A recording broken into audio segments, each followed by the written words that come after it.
ជាងវិញស្មានតែធំហើយ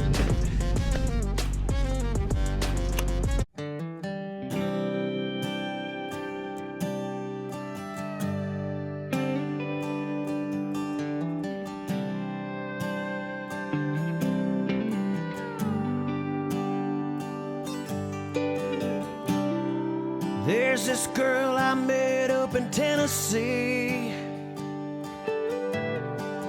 Blonde hair, big blue eyes, the prettiest girl I've ever seen. And when I think of her, I thank the Lord above, 'cause I never thought I could be so in love.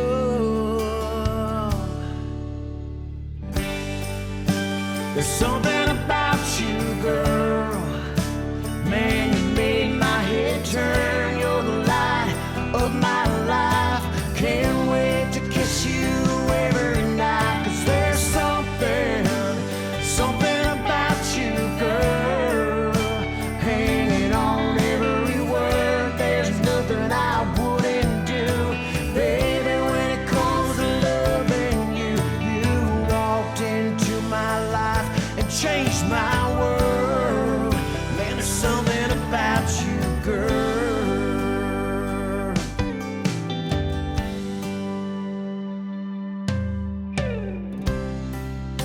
Everything about you was made for me. I want you to be my wife. I'm gonna get down on one knee, give you a life you could only dream. You're my everything, girl, you're my everything. There's something about you, girl. Man, you made my head turn. ដល់បឹងហើយ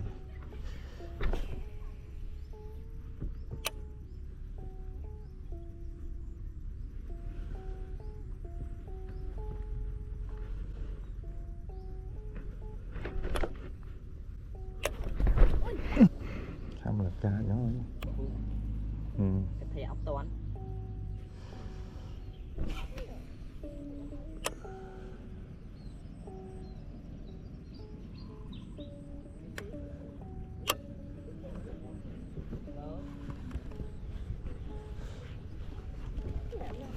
Chọp này chọp bạch đại nồi bạc.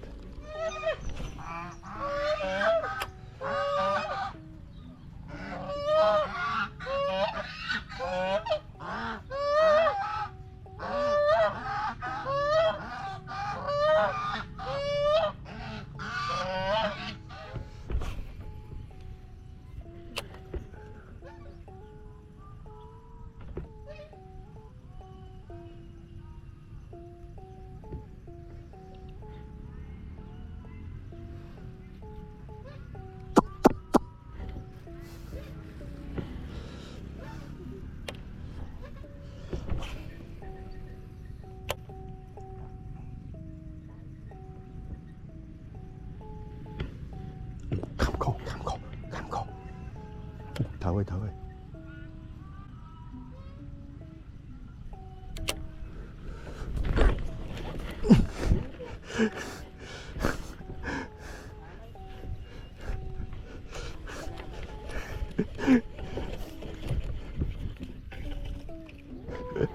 Nó giờ pi bay tiết ngao chú ui và ngao những chiết đó nè. Thấy thòm chiết mau hổ luôn này á. Chiên mà tần này à.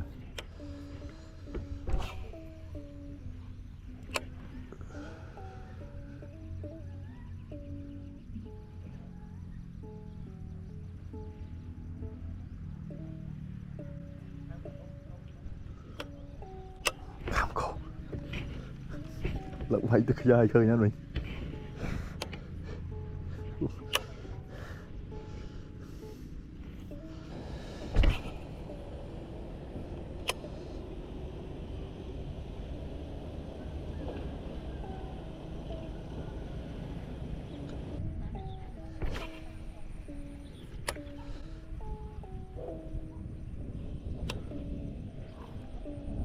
Kham ơi. Đây.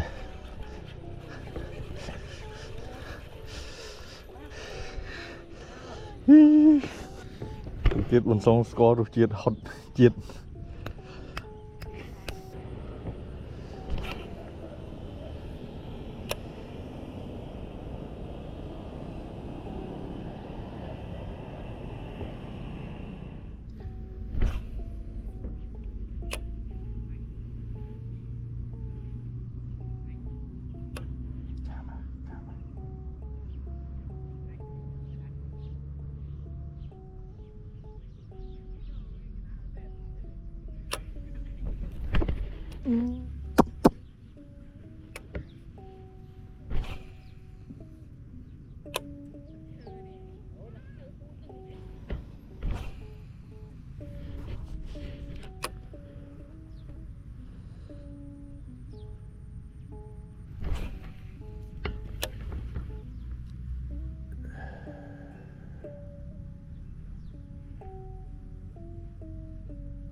Tệ à vọt thầy mình à.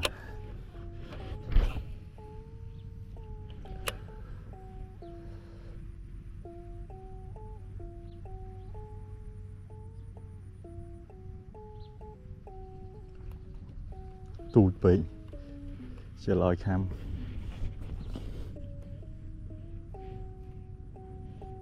Kham nó bay snap tiếp à.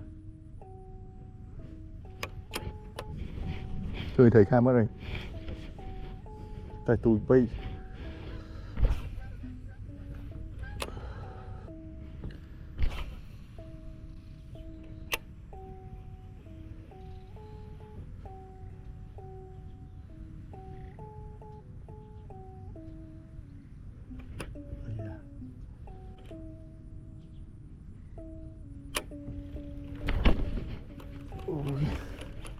Ôi, tiệt ơi. Buồn không? Ọt đấy, xì, vọt ở bàn thông đấy. À lý hiện tử. Mà, xong rồi người kia. Vì mẹ ở xí ấy. Vì xí đây vọt bàn. Vì bóng ọt trồ đó.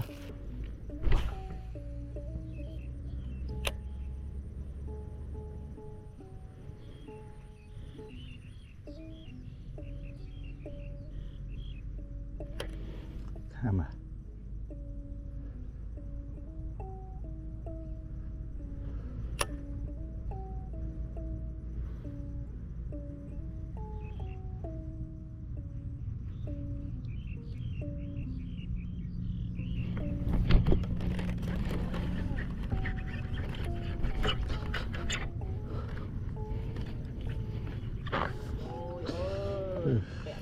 Bẹ vào đời.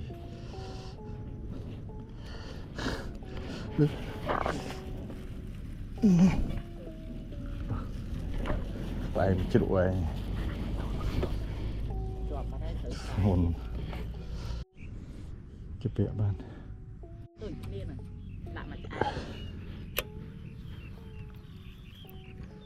Đợt nó một bàn là 3 kg tầm mua gì. Slime. 3 kg.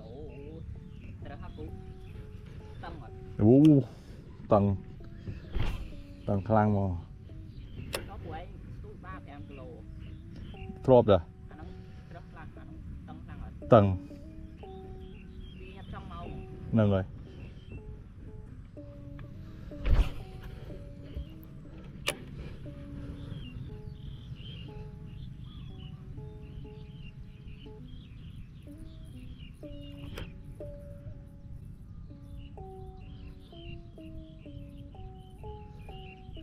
Kham hơi ngọm quá rồi.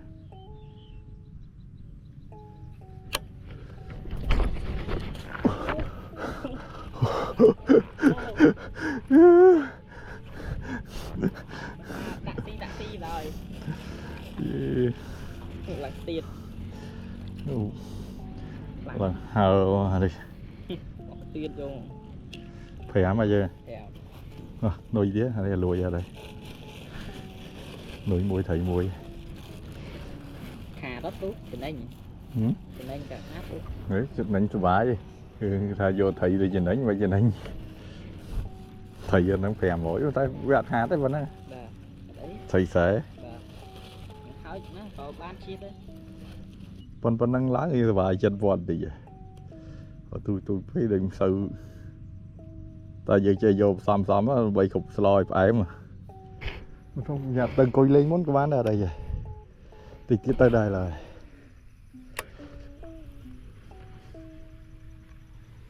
tục ra nuôi này các bạn đây cái chân nó lên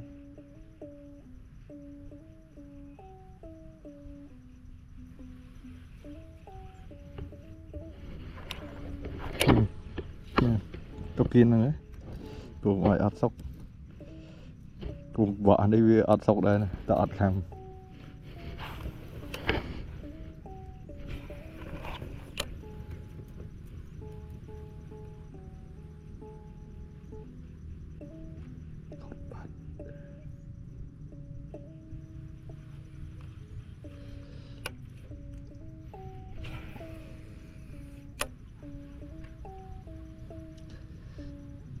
đánh vào đó kiên đi nhà lâu hốt bạn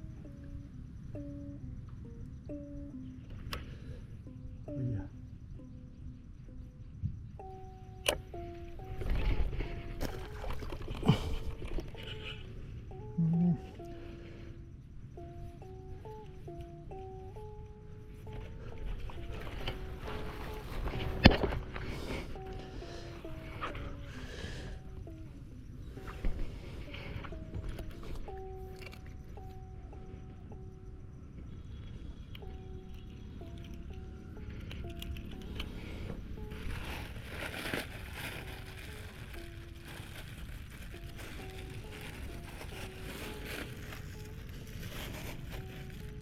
mà là thông mà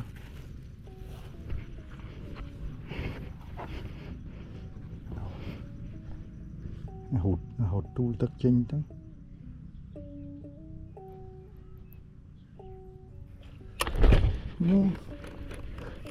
lột bắt sập bài mẹ này vọt mấy chỗ bắt ta tục chất chui đó phải chui muốn chui người về bật đặc ba rồi sẽ xem ra cái đâu cái thọ ra cái mấy cái đây bạn thật về khám bà thọ ra về vọt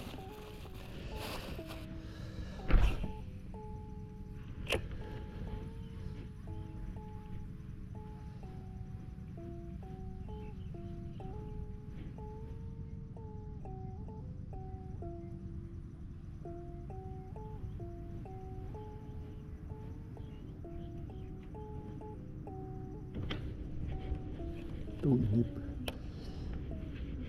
đặt trường cái bạn ada bao nhiêu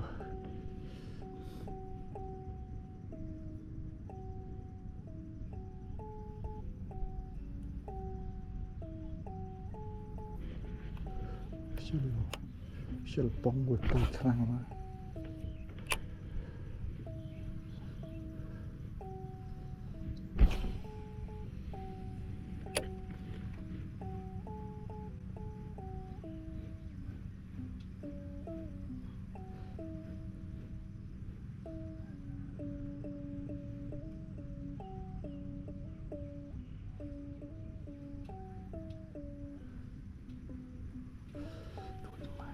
đánh mát cam lộ rồi giờ trở đây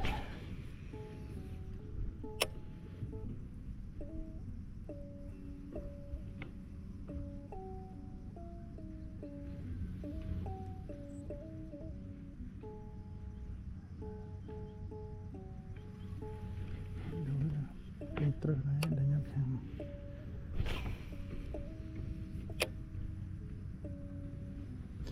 đồ đại gia trường vì chừng ngàn với khơi thống bây giờ chành chấn biết rồi sao quá tham khẩu đi một thầu à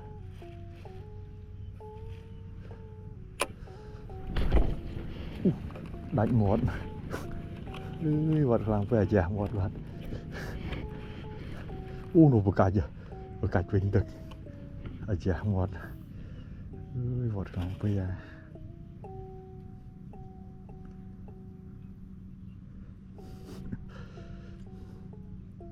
đồn rừng này vọt mới thấy thông vậy ở chả một vật cạch sao say ở một mà chỉ hiền mình nên đi khan một mà du fly giờ cần muốn khơi ôm giấy nữa còn là thờ gì gần nó kia bà để chăm món nhắm ấy này rồi muốn cục vợ tới ban quạt ao kia lang bè đồ á ban chui tinh đồ quạt hộp bài bài mình nó lời con lâu lẽ chứ đâu nó ta mình nổ nữa con bể lộ bàn chi đào ấy đào này bà muốn có mình đuổi bể đây tất cả là tự nhiên nơi chăm chắn ở đây không cũng chơi vợ đá à đào tay đi ủa sao mày thì muốn hiện tại đó là xây á ngay trang lô nữa ngay trong cái lỗ ô trang lô bay lô tôi ra mơ còn tung tôi một lô có là hay chỉ lô và na tôm thôm mua 7 lô cũng như này trộm chụp mùi 7 kg tiền ôi nhầm đại chú ấy nhầm trộm chụp tầm 2 kg ra tại đã lột lư pin 7 thông anh nhầm trộm chụp tầm 2 kg pi rồi hay xe vì nó mà kg chất 2 kg ấy dương trộm đại bỏ thà đã 7 rõ đại sao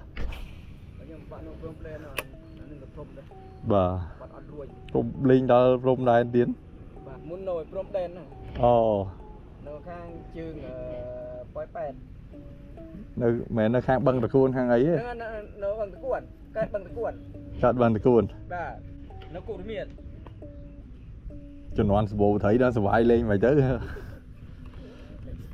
chứ cậu lên mày nó lên dốc vậy lên ngày ồ khơi nhưng trộm tầm bọ chứ chụp con cha cha lá con ta con che lên ngày con che lên để dùng ngày chụp ở 30 vị bà nhung với nhặt hiên lên dùng và nhung khlại rồi lên cây đã tôm qua lên ngọc vật trầm bán chứ ta trầm muôn ngán sao là một số còn lựa hết rồi em ăn tao đang ngày chút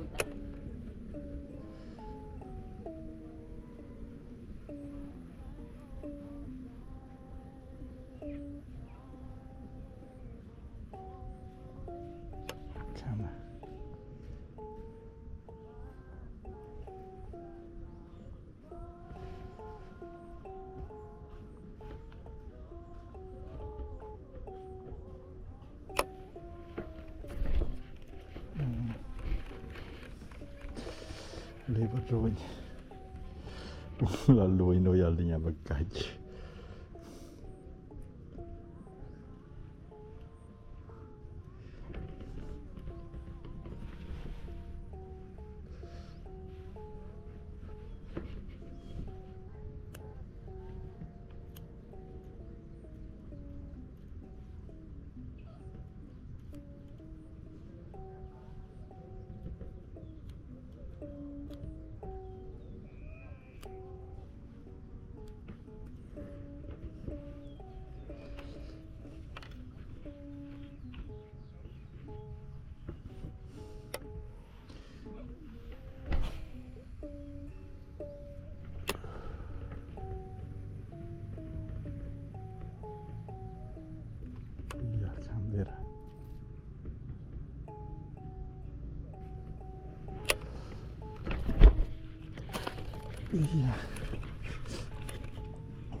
cạnh nồi chinh và cạnh hạt bình phong Việt Nam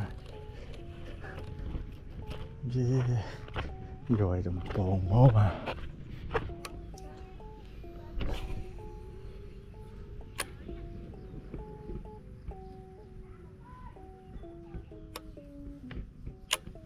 tôi khám đây không đây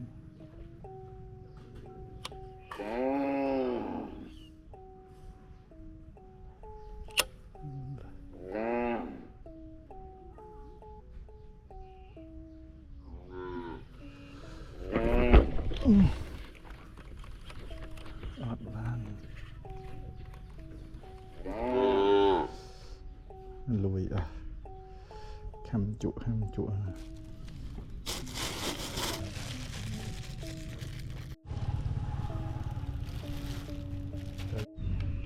ปีเนี่ยสมัครเยอะ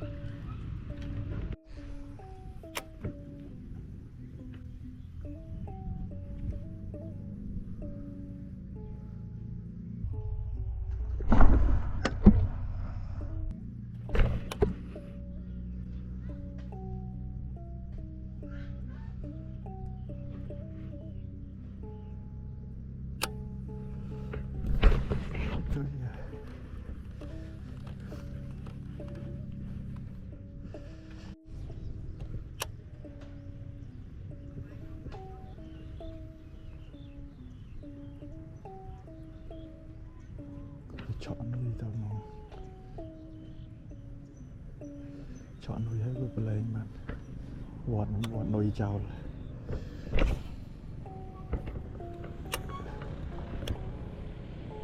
rồi có lẽ đốt ham đó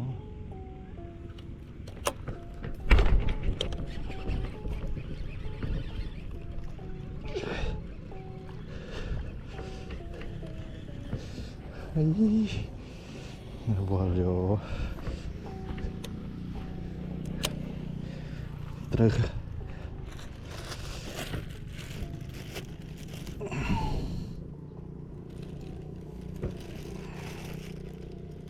vào trừ riêng con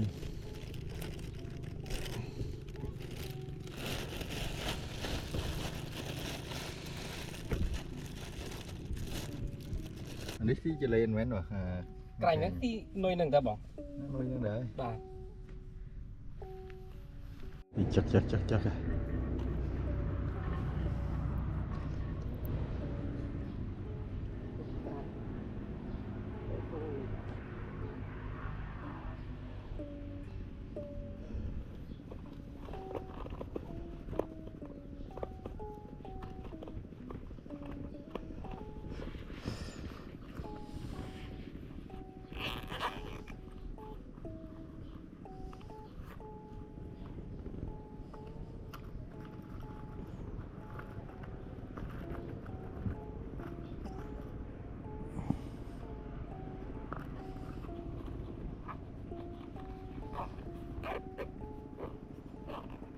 ăn là chật lép chật mà nó cái này họ mang phụ nhau người ta bán buồn còn này đã mùi trắng mùi đột nồi trắng lên mùi này mùi nó ô hột nọ nghe cho rồi thì đòn tù với vô ăn đã là không hùng thế mà ở đó miên cái gì mà thì bỏ chả nó nâng cả thế này màu màu trái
chọc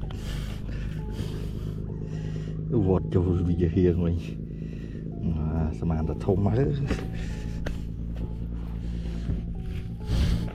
lử tỉ mối vọt thấy cho hiền kìa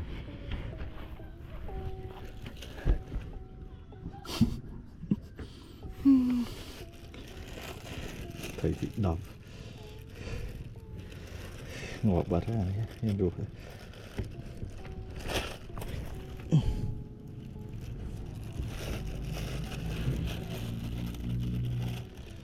thầy nó không khai trái rồi vậy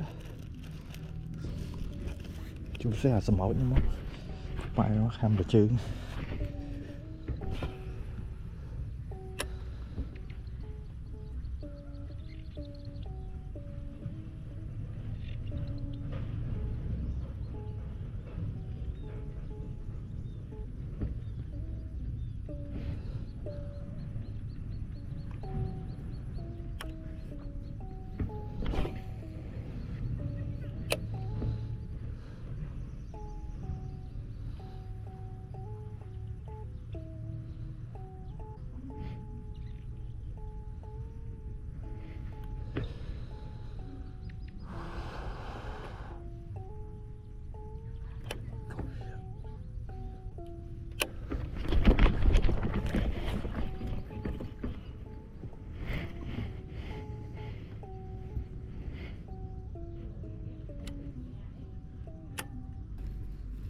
ត្រីទី11ហើយ